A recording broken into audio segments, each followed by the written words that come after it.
The Black Series IG-88 is in the DorkLair. Welcome to another DorkLair action figure review. Today we're taking a look at the Black Series Archive Collection IG-88, a figure that I've been trying to get my hands on, and I finally did. I found it on Amazon, and if you follow my Instagram account, the DorkLair, you might have noticed that it went up in stock for, sold by Amazon, $20, regular retail price. And kind of sold out again, but it's been going in and out of stock, I think, a little bit. So, if you're looking for deals and stuff and alerts for deals, follow my Instagram account. I like to post them as frequently as I can find them.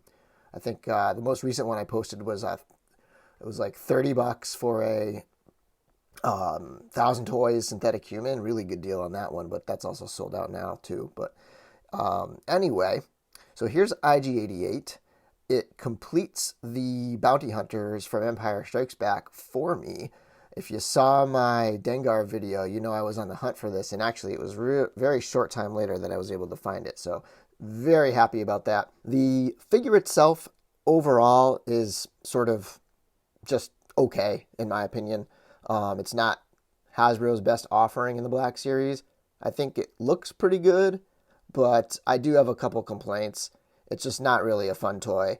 It's a good kind of shelf piece and has that same kind of presence, I guess, as it does in the movie. But overall, it's not really that fun to play with. So let's get into it. And getting a look at the packaging on this guy, I really like the style of this Archive Series packaging.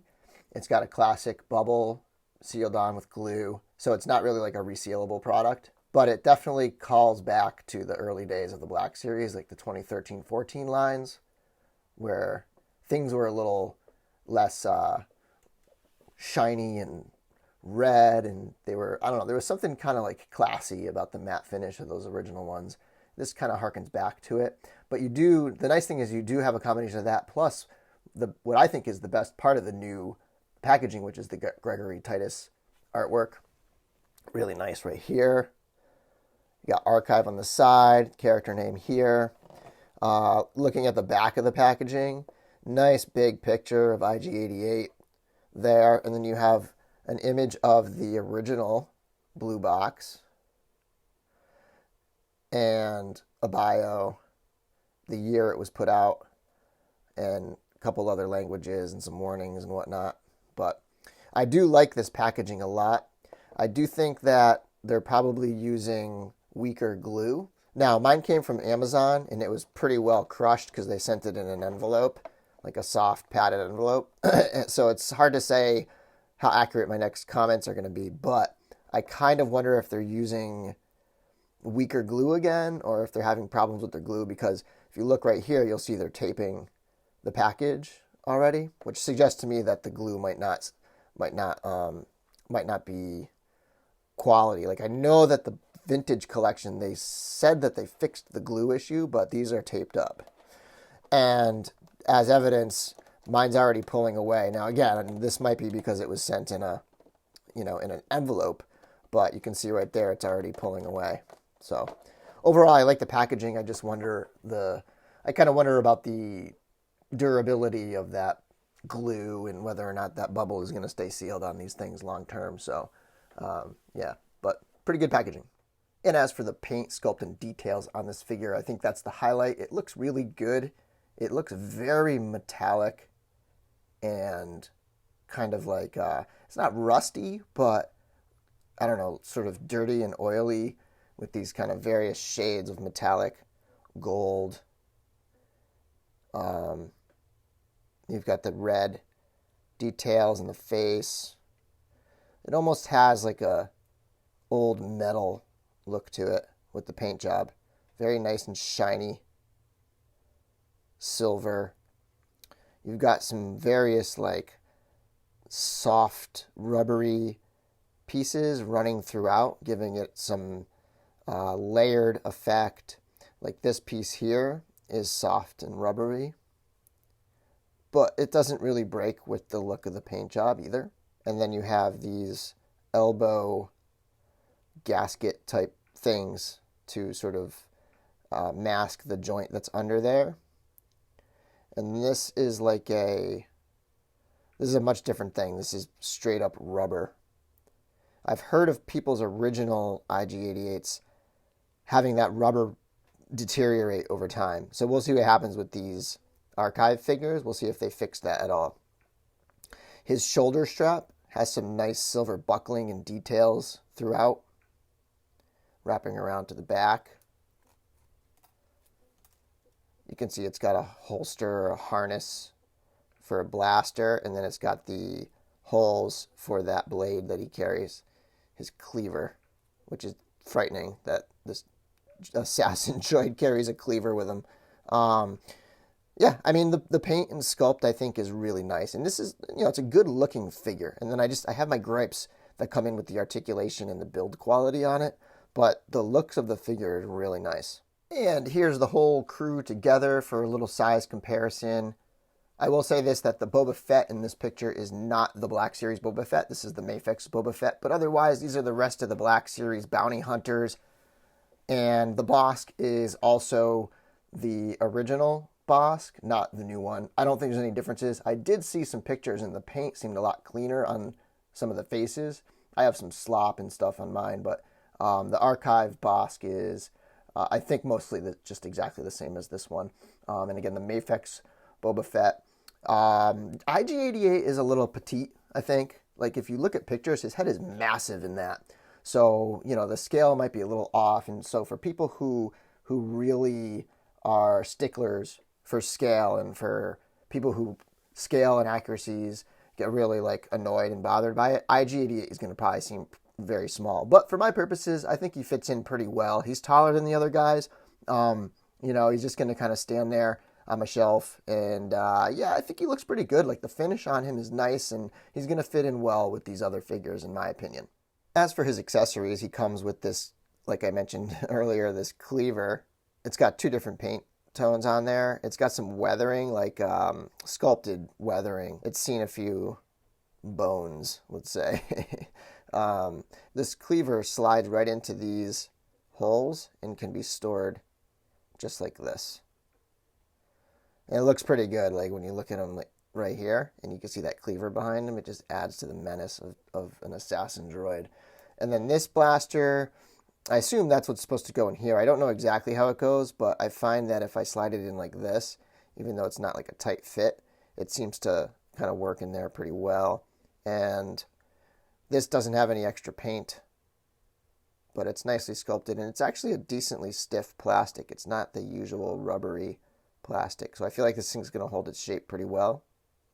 And the other blaster is a typical Stormtrooper blaster, and this one is also nice stiff plastic, but also no paint. And the two blasters actually go into specific hands. So this blaster here, if you can see, it's got two holes on the end, and then those two holes connect over here, so you can get it on his hand just like this, and then work his claw into it. So because the claw just doesn't have a lot of grip to it, these holes give it that extra stability when he's gripping the blaster, which is a nice touch. I like that.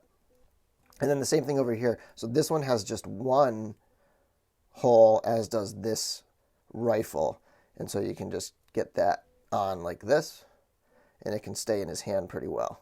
And finally, the articulation. This is where IG-88 falls short for me. The articulation and the build quality and some of the choices they made in the design. Now, again, this is just a repaint or just a straight up reissue, really, of the original one. So it's carrying over any kind of quality issues from, design issues from that first one. If they were to design it from scratch today, I bet they would do a better job and might get it a little bit better. He does have some cool articulation. It's not going to result in some great poses. The pose I had him in at the beginning of the video is like the best, most dynamic thing I could get him into. Not that you really need to, but overall it's just, kind of disappointing. And the other part is that it's just kind of tricky to get him to stand well, because of the way he's built. So I'll get to that in a minute. Let's start with the top. So the head can rotate around 360 degrees, and it's sometimes tricky to figure out the front. I think the front is like these two things are like his eyes right here, I'm pretty sure. And then in the upper torso, you can see this gear almost thing in there. And then he can bend all the way forward. I mean, you're never going to really want to do that with him unless you want him in a scrap heap or something like that. But he can bend all the way forward. He can go back too, but when you have this on here, he's not going to go very far back. Also, by the way, I don't think I mentioned, there is, because of its tendency to come loose, there is a hole up top that you can stick this in to stabilize that harness. And it does rotate at that joint up here. It can go all the way around. The arms swivel here. And then there's a hinge in the arm this way. And you can go out that far. And the elbow, there is a joint inside this rubber thing at the elbow. And you can bend that far. I would be hesitant to keep him in that position for a long time because of, I don't know what's going to happen to that rubber over time. I mean, ultimately, it might just dry up and come off. I don't know. But you got that there. His elbow can go back the other way too, but not really a useful thing. And then I'm actually going to take this off for now. And then let's see. So there's nothing in the waist, at least nothing, not as far as I can tell. There's no twist or crunch or anything from the chest to the hips. The hips do kick forward and back, almost like an old 5POA joint, and that's where it's kind of disappointing. I don't know if IG-88 himself can do wider stances, but that's my biggest gripe, is he can't spread his legs out. He's just always in this stuck position. So all he can do is back and forth like this. So there's not really going to be a lot of fun dynamic poses. Going further down the legs, though, there is a swivel at the top of the thigh. There's a knee joint down here that almost looks like it's double jointed if you kind of look at that joint, but it's not. It's just this one hinge here. And then the feet simply hinge back and forth, and then they rotate. There's no rocker back and forth this way, and you wouldn't need it because his hips are stuck in a, vertical swing this way. So that's where my biggest gripe is with this figure, is there's no way to pose him in any interesting poses beyond sort of standing or just walking forward, legs this way kind of thing.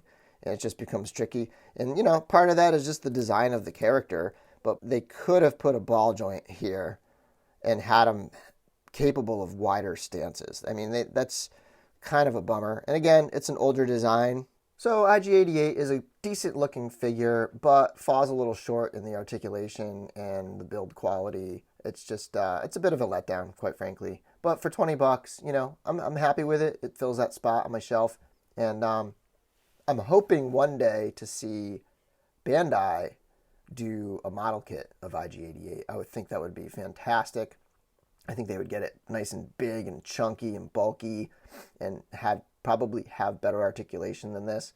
So I think, based on, their battle droids and their other droid model kits, I bet they would just make a really, really nice version of IG-88.